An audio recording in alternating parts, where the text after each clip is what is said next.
கம்பத்துல TTV Dinakaran அவரு போய் அவர்கிட்ட மனு கொடுத்தோம். நாங்க பல இடத்துல கொடுத்தோம், எங்களுக்கு பாதையே கிடைக்கல. நாங்க சேகதிக்குள்ளேயும் சாக்கடைக்குள்ளேயும் நடந்தோம், குப்பைக்குள்ளையெல்லாம். அவருதான் இந்த இடம் எங்களுக்கு சொந்த பாதையில வாங்கி கொடுத்தாரு. கிட்டத்தட்ட ஒரு 10-15 வருஷமா இந்த பாதை கிடைக்காம நாங்க அலைஞ்சிட்டு இருந்தோம். அப்ப எம்பி வந்தாரு, டிடிவி தினகரன் வந்தாரு. அவர்கிட்ட போய் கோரிக்கை மனு வச்சோம். கோரிக்கை மனு வச்சோடனே ஒரே வாரத்தில் அவங்ககிட்ட இடத்துக்காரர்கிட்ட பேசி எங்களுக்கு இந்த இடத்த வாங்கி கொடுத்தாரு. அதனாலதான் டிடிவி தினகரன் நகரன் நாங்கள் வச்சிருக்கோம். கிட்டத்தட்ட ஒரு 200 தலைக்கட்டு மக்கள் இப்போ வாசிக்கிறாங்க. வாசித்தாலே இப்போ குடி தண்ணீர், குழாய், ரேடுஸு, இப்போ வேணு, காரு, கல்யாண காட்சி அனைத்துக்கும் வண்டி வந்துட்டு இருக்குங்க. இந்த நல்ல காரியம் செஞ்ச ஐயா டிடி தினகரன் அவர்களுக்கு நல்ல மனமாற வாழ்த்து என் வணக்கத்தை தெரிவிச்சுக்கிறேங்க. திரு டிடிவி தினகரன் அமைத்துக் கொடுத்த சாலை வசதியால் மருத்துவமனை, பள்ளி, கல்லூரிகளுக்கு எளிதில் சென்று வர முடிவதாக வாகன ஓட்டிகளும் மாணவர்களும் கூறுகின்றனர். ஆதார், குடும்ப அட்டை, வாக்காளர் அடையாள அட்டைகள் மற்றும் தபால் அட்டைகளிலும் டிடிவி தினகரன் நகர் என இடம்பெறும் அளவுக்கு தங்கள் பகுதிக்கு அங்கீகாரம் கிடைத்திருப்பதாக உணர்வு பொங்க தெரிவிக்கின்றனர். நாங்க நல்லபடியா ஆட்டோவை நாங்க முன்னாடி வர முடியாது, இப்ப வந்துகிட்டு இருக்கோம்.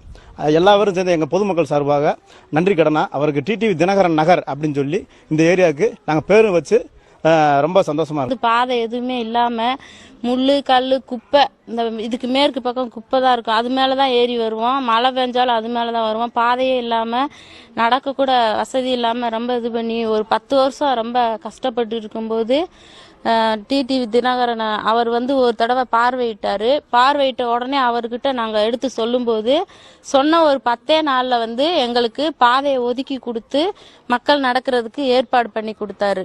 அதனால அவரோட பேரை நாங்க வைக்கிறதுல ரொம்ப பெருமை அடைகிறோம், சந்தோஷம் அடைகிறோம். நகராட்சிக்குள் தனித்தீவில் வாழ்ந்ததை போல் இருந்த தங்களுக்கு சொந்த நிதியில் இடம் வாங்கி தார்ச்சாலை அமைத்து நகர்பகுதியுடன் இணைக்க பாலமாக இருந்த திரு டிடிவி தினகரனுக்கு தாங்களும் தங்களது வாரிசுகளும் என்றென்றும் நன்றி கடன் பட்டிருப்போம் என்றும் டிடிவி தினகரன் நகர் பகுதி மக்கள் தெரிவித்துள்ளனர். 20 வருஷத்துக்கு இந்த பாதை இல்லாம நாங்க டிப்பாக்குள்ள வழியே தான் நடந்துட்டு இருந்தோம். அப்ப ரொம்ப கஷ்டமா இருந்துச்சு எங்களுக்கு நடக்கிறதுக்கு. நாங்க நிறைய இடத்துல மனு கொடுத்தோம், புகார் கொடுத்தோம், எதுவுமே அவங்க எடுக்கவே இல்லை. இந்த டிடிவி சார் தான் எங்களுக்கு இந்த பள்ளிய பாதை வாங்கி கொடுத்தாரு. அதனால நன்றி கடனாக அவர் பேரவே இந்த தெருவுக்கு நாங்க வச்சிருக்கோம். வெள்ளங்கள்லாம் அப்படி மழை வந்தாலும் தண்ணி பூரா இதுக்குள்ளதே வரும். என்னம்மா அந்த மாராசர் வரப்போய் அவர்கிட்ட ஒரு மனு போட போய் இந்த ரோடு, இந்த சாக்கடை, லைட்டெல்லாம் வந்துச்சு. கரண்ட் கூட இல்லாமதே இருந்தோம். இப்போ அவர் வாங்கி கொடுத்த பிறகுதே நல்லபடியா இருக்கும். முனிசிபல் இருந்து அந்த குப்பையில மக்கள் பூரா நடந்துகிட்டு இருந்தாங்க. அந்த மக்கள் நடந்த இடத்த அவரை நேராக பார்வையிட்டு வேற ஆளுகிட்ட இருந்த இடத்த வாங்கி எங்களுக்கு ரோட செஞ்சு கொடுத்து எங்களை நடக்க விட்டுருக்காரு. குப்பமேட்டுல செத்து போன நாய்களும் கழுதைகளும் அதனுடைய எலும்புகள் எல்லாம் கிடக்கும். அது மேலதான் நாங்க ஏறி நடந்துகிட்டு இருந்தோம்.